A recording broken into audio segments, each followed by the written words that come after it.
car is stopped by applying brakes. It stops after traveling a distance 100 meter. If speed of car is halved and the same retarding acceleration is applied, then it stops after traveling what distance?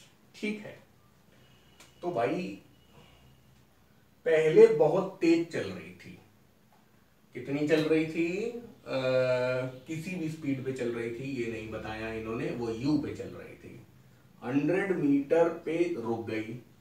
फिर क्या हुआ कि कम speed में चलाएगी तो थोड़ा पहले रुक जाएंगे। u/2 पे speed is halved, initial velocity halved हो गई।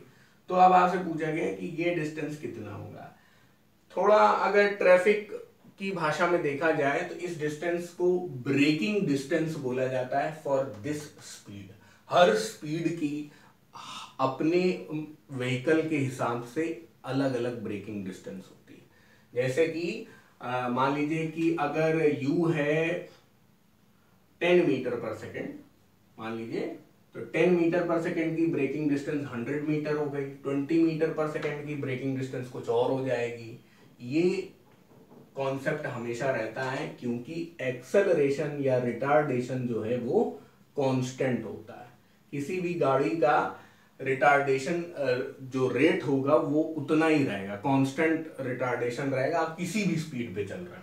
तो इसीलिए एक लोअर स्पीड मेंटेन करना सही रहता है, नहीं तो एक्सीडेंट बहुत जल्दी हो जाएगा। या ये चीज अभी आपको समझ में भी आएगी।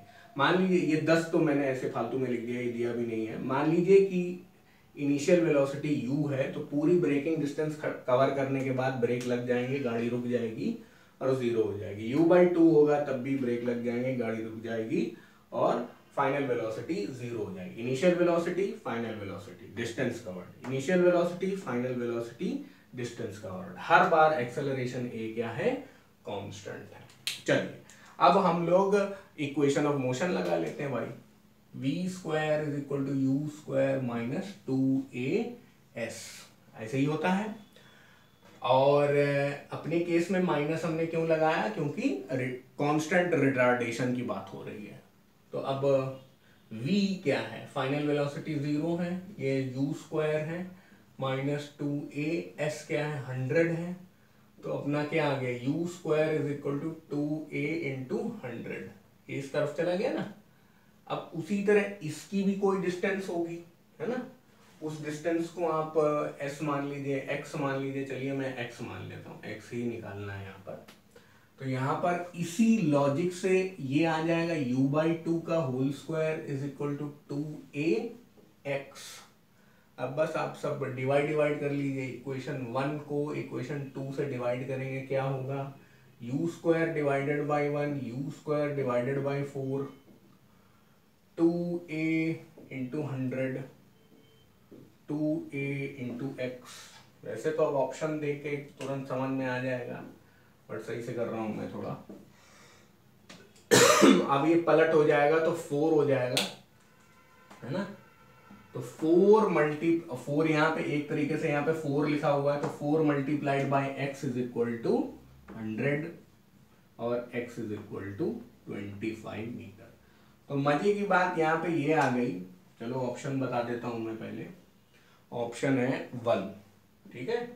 मजे की बात ये रही कि हमने वेलोसिटी आधी ही की, लेकिन ब्रेकिंग डिस्टेंस हमारी कितनी हो गई? 1/4 हो गई। तो ये बहुत अच्छी चीज होती है कि आप एक लोअर स्पीड पे हमेशा चलते रहें।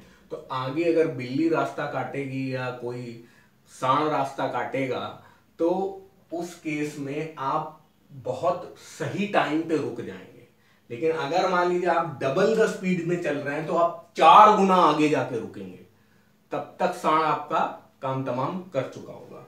अगर आप सांड नहीं जानते, सांड is bull and bull is very dangerous for cars.